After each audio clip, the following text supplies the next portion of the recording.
Supreme court के full bench में आज सदारती रेफरेंस के खिलाफ जस्टिस काजी फाइज ईसा की दरख्वास्त पर अहम समाअत हुई। जस्टिस काजी फाइज ईसा के वकील मुनीर मलिक ने वफाक का जवाब न आने पर समाअत 2 हफ्ते के लिए मुलतवी करने की दरख्वास्त कर दी, जिस पर उनका बेंच के सरबराह जस्टिस उमर अता बंदियाल से मुकालमा हुआ और बेंच के सरबराह ने रिमार्क्स दिए कि पूरी सुप्रीम कोर्ट इस केस की वजह से कटहरे में है, समाअत जल्द मुकम्मल करना चाहते हैं। आज सुप्रीम कोर्ट के 10 रुकनी बेंच ने समाअत का आगाज किया तो बेंच के सरबराह जस्टिस उमर अता बंदियाल ने जस्टिस काजी फाइज ईसा के वकील मुनीर मलिक को मुखातिब करते हुए पूछा कि अब आपकी तबीयत कैसी है, जिस पर मुनीर मलिक ने जवाब दिया कि वो अपनी तबीयत के बारे में इस समाअत के बाद बताएंगे।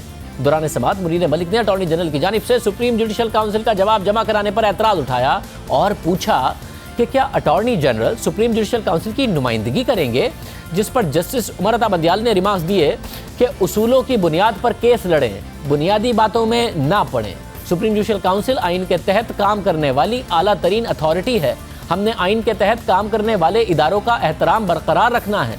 इस मौके पर जस्टिस काजी फाइज ईसा के वकील ने वफाकी हुकूमत का जवाब न आने पर मौक़िफ़ इख्तियार किया कि जब तक वफाक का जवाब सामने नहीं आ जाता वो दलाइल शुरू नहीं कर सकते, जिस पर बेंच के सरबराह जस्टिस उमर अता बंदियाल ने रिमार्क्स दिए कि हम जानते हैं कि जेंटलमैन ऐसी शख्सियत नहीं जिनके पास जायदाद खरीदने के वसाइल ना हो, मगर ये तीनों जायदादें बिरूने मुल्क तब खरीदी गईं जब वो बलूचिस्तान हाई कोर्ट के चीफ जस्टिस थे।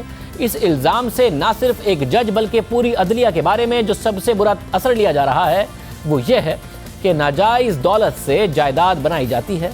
इन इल्ज़ामात से फ़िज़ा को साफ करें। क्या अब इन इल्ज़ामात के जवाब के लिए मज़ीद 20 दिन इंतज़ार करें? क्या जो हक़ाइक़ रेफरेंस में दिए गए वो दुरुस्त नहीं? इन रिमार्क्स पर जस्टिस काजी फाइज ईसा के वकील मुनीर मलिक ने कहा कि इस वक्त रेफरेंस बदनीयती से भेजने का मामला ज़ेरे समाअत है, जब केस के मेरिट पर बात हुई तो उस पर जवाब देंगे। जस्टिस उमर अता बंदियाल ने रिमार्क्स दिए कि यह मुकदमा माजी के मुकदमात से मुख्तलिफ है। इस केस में ना तो किसी जज को ज़ेरे हिरासत रखा गया और ना नज़रबंद किया गया और ना ही मुअत्तल किया गया। मुनीर मलिक ने जवाब में कहा कि इस केस में सुप्रीम कोर्ट के एक जज और उनकी फैमिली की जासूसी की गई है, जिस पर जस्टिस उमर अता बंदियाल ने कहा कि आपको बताना होगा कि ये मालूमात कहाँ से मिली। मुनीर मलिक ने कहा कि पहले हुकूमत को हमारे इल्ज़ाम की तस्दीक या तरदीद करने दें, फिर बताएंगे कि निगरानी कैसे की गई। सदारती रेफरेंस के जरिए एक ऐसे जज को सज़ा देना और मिसाल बनाना मकसद है जिसका एक फ़ैसला इंतज़ामिया और चंद हलकों को नागवार गुजरा। ये सिर्फ एक जज नहीं, पूरी अदलिया का ट्रायल हो रहा है। इस मौके पर जस्टिस उमर अता बंदियाल ने कहा कि हम इस मुकदमे में तकलीफ़ में मुब्तला हैं। आप भी कह रहे हैं कि लोगों में इज़्तराब है, पूरी सुप्रीम कोर्ट भी इस केस की वजह से कटहरे में है। लोगों में ये परेशानी है कि केस क्यों सुना जा रहा है। हमारी कम्युनिटी के मोअज़्ज़िज़ दोस्त पर इल्ज़ाम है, जब ही हम इस मामले को सुनना चाहते हैं, समाअत जल्द मुकम्मल करना चाहते हैं। इस मामले में पहले ही बहुत ताख़ीर हो चुकी है और 2 हफ्तों के बाद इस बेंच के एक रुकन इस्लामाबाद में नहीं होंगे। क्या आपका जवाब आए बगैर हम सदर और वज़ीर आज़म के ख़िलाफ़ फैसले में कुछ लिख सकते हैं? मुनीर मलिक ने जवाब में कहा कि पूरी कौम की नज़रें इस बेंच पर हैं, तो इतनी उजलत क्यों है? मैं चाहता हूँ कि 10 रुकनी बेंच इस इदारे का तहफ़्फ़ुज़ करे।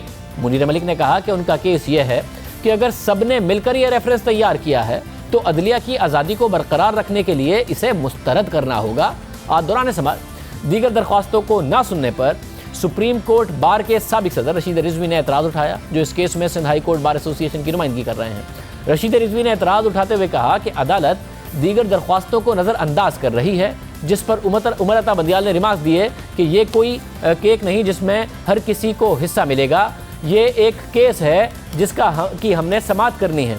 समाअत के आखिर में मुनीर मलिक ने अदालत से इस्तदा की कि वफाक का जवाब मिलने के बाद तैयारी के लिए 2 हफ्तों की मोहलत दी जाए। ताहम 10 रुकनी बेंच ने मुशावरत के बाद मुकदमे की समाअत पीर 14 अक्टूबर तक मुलतवी कर दी। अहम बात यह है कि 24 सितंबर को सुप्रीम कोर्ट के फुल बेंच की पहली समाअत हुई थी और अदालत ने सदर, वज़ीर आज़म, वफाक, वज़ीर कानून और मुआविन खुसूसी बराए एहतसाब शहजाद अकबर समेत दीगर को नोटिस जारी करते हुए जवाब तलब किया था, मगर अब तक सिर्फ सुप्रीम जुडिशल काउंसिल का जवाब अटॉर्नी जनरल के जरिए जमा कराया गया और अब 14 अक्टूबर तक वफाक को जवाब जमा कराना है, जिस पर जस्टिस काजी फाइज ईसा के वकील दलाइल देंगे, जिसके बाद दीगर दरख्वास्त गुजारों को भी सुना जाएगा। और जस्टिस काजी फाइज ईसा की जुडिशल काउंसिल के खिलाफ दरख्वास्त का मामला भी जो खबर सामने आ रही है वो ये कि वफाक ने अदालत से सदर मुमलिकत, वज़ीर आज़म और वज़ीर कानून के लिए इस्तस्ना मांग लिया है। वफाक का जवाब अटॉर्नी जनरल अनवर मंसूर खान ने सुप्रीम कोर्ट में जमा करा दिया है। सदर मुमलिकत, वज़ीर आज़म और वज़ीर कानून को आर्टिकल 248 के तहत इस्तस्ना हासिल है। ये इस जवाब में कहा गया है।